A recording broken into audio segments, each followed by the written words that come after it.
Kung ikaw ay Duterte supporter, tatawa ka dito sa video na ito. Pero kapag kabatak ka, hay nako, iyak ka na lang muna sa Gedli. Kami lang muna o lumayas ka na bago ka pa ma-high blood. Pero bago tayo pumunta doon sa nakakatawang part nito, ay gusto kong tignan nyo muna itong mga signatures na ito.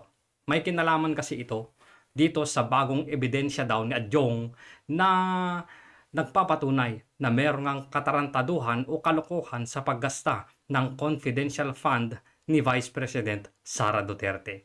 So, tingnan nyo to. Ano ang napapansin ninyo dyan? Tatlong pirma, yung isa ay initials. Ito po ay kay Ferdinand E. Marcos. Galing ho ito sa mga archive na kung saan-saan ko pinagpupulot itong mga ito para lamang makahalukay ng mga pirma ni Ferdinand E. Marcos at yung isang initial niya. Ito po kasi ay ang bagong ebidensya daw ni Adjong ay iba-iba daw po yung mga nung mga pirma ng iisang tao. To set the record straight, posible po na yung isang tao ay merong dalawang pirma. Katulad na lamang ng pinapakita natin ngayon. So, yung isa ay FPM o President Ferdinand Marcos. Yung isa naman dito, pirma niya noong president siya ng Lapiang Kilusang Bagong Lipunan, Chairman Central Committee. At yung isa naman ay pirma din niya. So, maliwanag ko dyan na iisang tao pero iba-iba po yung pirma at gumamit din siya ng initials. Ngayon, ito kasi yung sinasabi ni Adjong. Panoorin muna natin ito bago tayo pumunta dun sa exciting part. Eto na siya. That's from the OVP. On the other side is from DepEd. Okay, pakibasa po yan, yung pangalan din po dyan sa DepEd.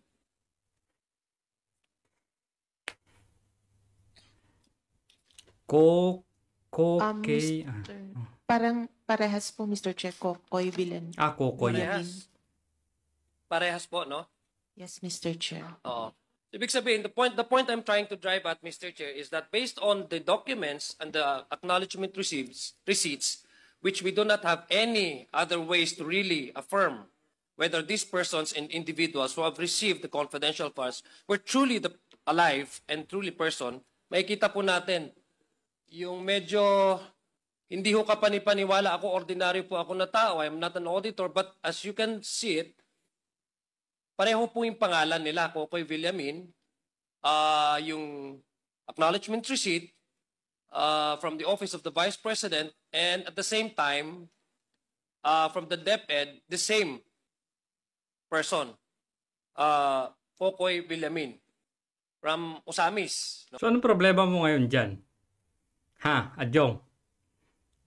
So, tama lang yung pinakita natin kaninang una para ma-set natin yung record na yung isang tao ay pwedeng magkaroon ng dalawang magkaibang signature.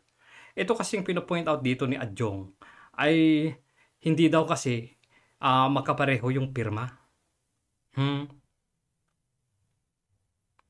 No? Sa palagay niyo po ba yan? Kung titingnan po natin, Mr. Chair, sa palagay natin, common ba yung pangalan na, Mr. Chair, Ms. Camora, yung pangalan na Kokoy Villamin? So, ang issue niya ngayon dito ay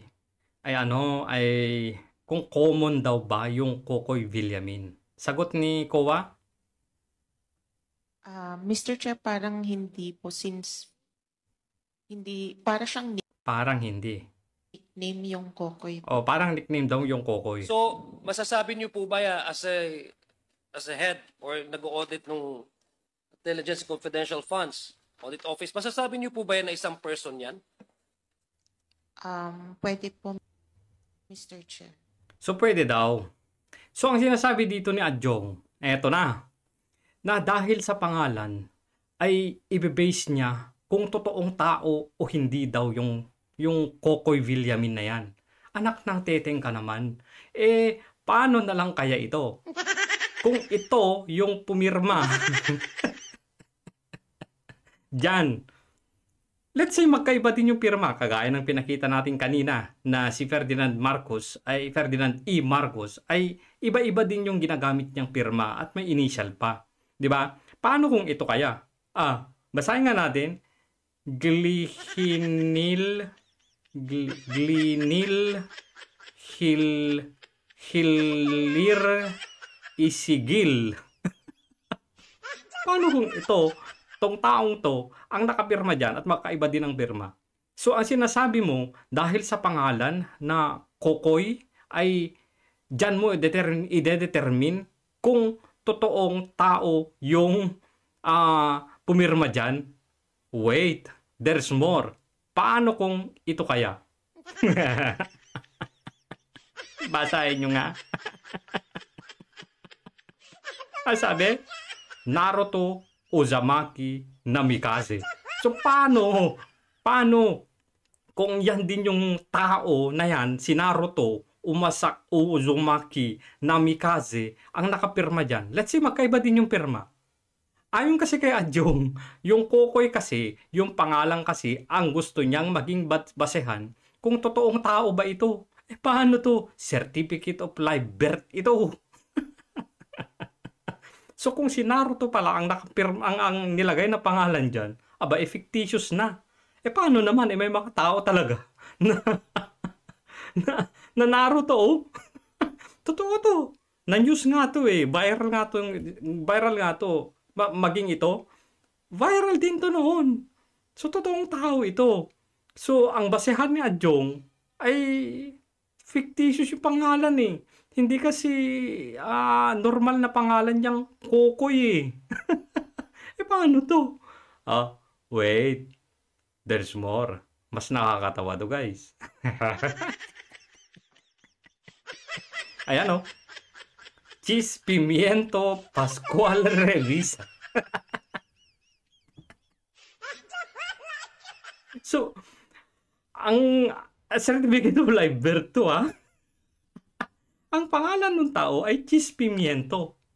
So, kung yung pangalan pala na nagamit yan sa OVP o sa DepEd para sa confidential fund, si Cheese Pimiento, hindi totoong tao ito. Fictitious ito.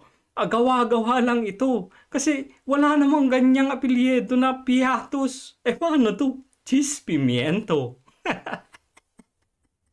So, dito pa lang sa narrative nila na yung Mary Grace Piatos daw ay imbento, ay hindi dahil hindi man pangkaraniwan ang pangalan na yan, ay maaaring meron ngang taong ganyan, meron ngang Cheese Pimiento, meron ngang Naruto, meron ngang gaw.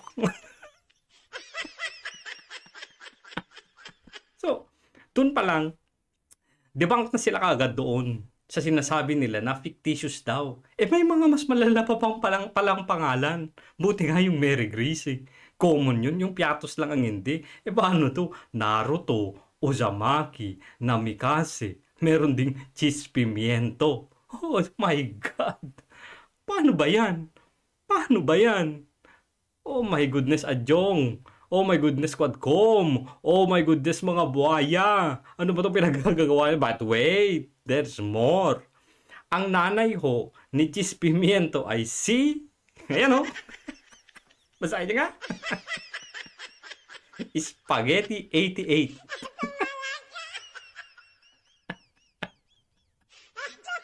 Nanay ni Cheese Pimiento, si Spaghetti 88. So, certificate of live birth yan Totoong tao yan. Pinanganak yan. Pinarehistro yan. Paano pala? Kapag si Mary Grace, si Mary Grace Piatos, totoong tao din. Mas malala to. Nanay niya si Spaghetti 88. Ang anak niya si Cheese Pimiento. Ano ba naman yan? Ngayon, ikat na natin yan. Hindi na natin papanoorin si Adjong kasi sobrang boring na nito. Ang sinasabi pa ni Adjong dito ay yung pirma. Bakit daw magkaiba? So kaya nga sa umpisa ay pinakita ko sa inyo itong picture na ito na hindi unusual sa isang tao na magkaiba ang pirma. Dating Pangulong Ferdinand E. Marcos. Tingnan nyo ito. Tsaka ito, may may pagkakaiba ba? Meron bang pagkakaiba? Meron. Ang layo. Kahit grade 1 yan, makikitang hindi magkatugma yan, hindi pareho yan. Ito din, gumamit siya ng initials, FBM. Pero siya yan.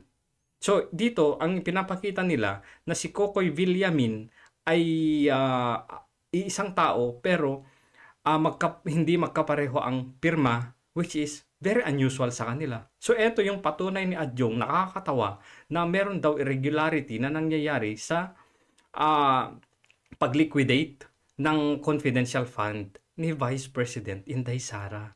Wala na ba kayong ibang maisip? Ha?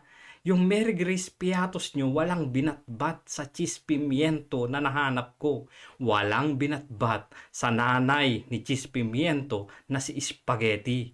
At walang tatalo din kay Naruto Uzumaki na Makaze Patik. At wala ding tatalo sa So, hindi ho basehan yung mga nilalabas ninyong mga ebidensya na nagpapatunay na itong pag-disburse o pag-liquidate ng confidential fund ay merong anomalya. Kasi nga, di ba, pinatunayan na natin dito sa video na ito na kahit si Mary Grace Piatos ay maaaring totoong tao kasi meron din nagngangalang Chis Pimiento.